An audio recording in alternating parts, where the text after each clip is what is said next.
Even though this happened 7 years ago and I try to block it out of my memory, I still remember it clearly. My brother Rick and I were going camping in the woods. I was 15 at the time and Rick was 17. We weren't going anywhere in particular. We just wanted to explore the woods and set up camp where and whenever we felt like it. We didn't know where we were going, so we couldn't tell anyone where we would be.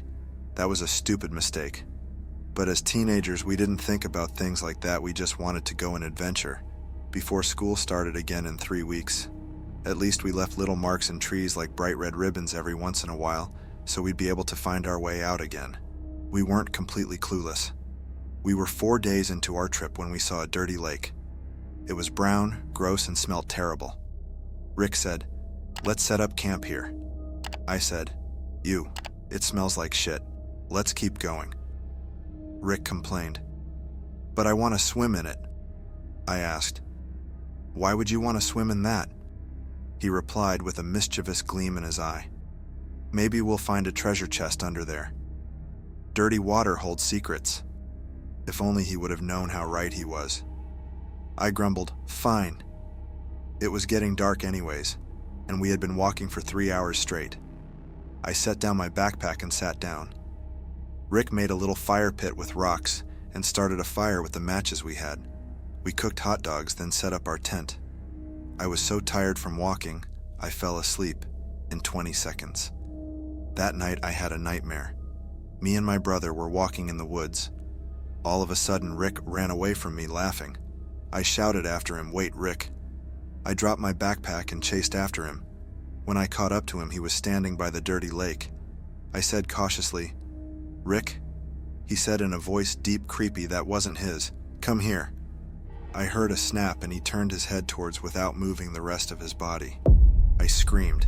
His eyes were rolled into his head. He laughed creepily and started chanting, "Come here," over and over again. From behind him, decaying bodies with white eyes climbed out of the dirty waters and chanted with him. They started walking towards me. At the same time, I woke up to the sound of Rick. I sat up breathing heavily, sweat was covering me and my heart felt like it was going to jump out of my heart. Rick asked, "Sam, you okay?" He was standing above me. I respond, Yeah, just a dream." I mumbled half to myself. It felt so real for just a dream.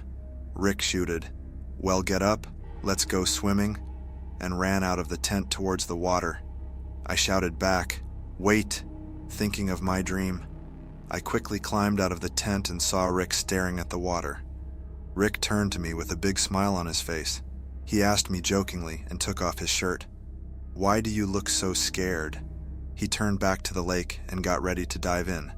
I said, "Wait, maybe we should pack up camp and keep going." The dream made me want to get as far away from the lake as possible.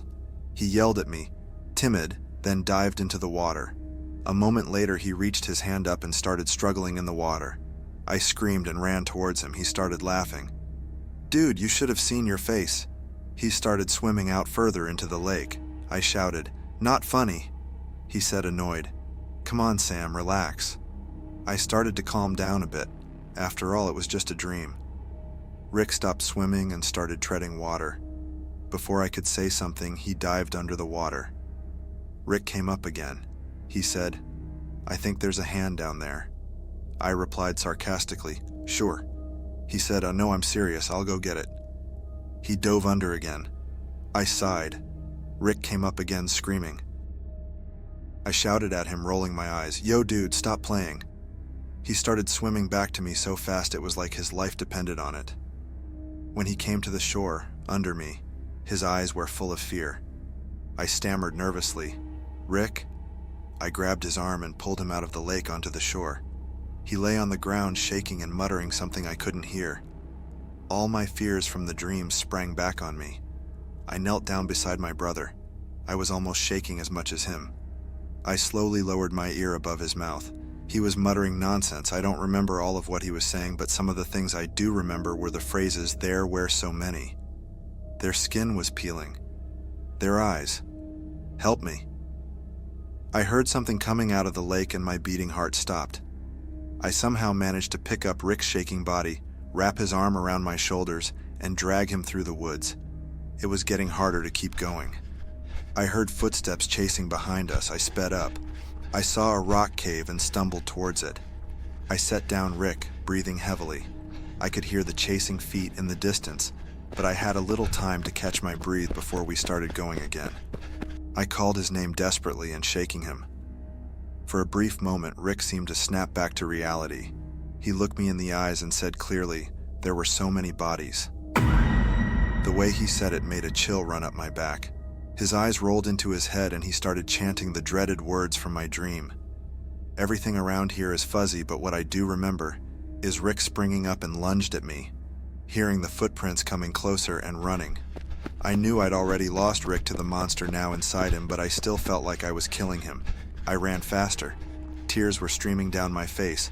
I somehow managed to get out of the woods alive. Apparently, farmers found me on their land shaking and mumbling about bodies. No one ever believed what happened to me. Police say they found Rick's body with proof that an animal killed him. They also say they took samples from around where we were camping, and they could only find animal fur and no one else's DNA. Everyone thinks I'm crazy, that's why I'm writing this from a mental hospital. But I know it wasn't an animal that killed Rick, and I hope you guys believe me when I tell you that it was the bodies in the lake.